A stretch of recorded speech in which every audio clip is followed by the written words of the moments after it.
Magandang araw sa inyo. Ito na yung aking talong na nakatanim sa tubig, yung hydroponics na tinatawag, hydroponics method. Ito na yun, malalaki na yung aking mga talong.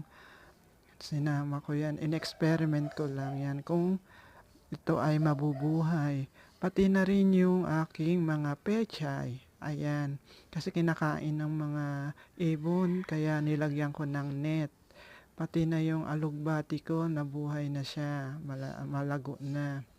Yan ang aking mga ano, tomato, kamatis ko, pati na yung aking mga talong na nasa lupa ko tinanim. Ayan sila, magkakasama na.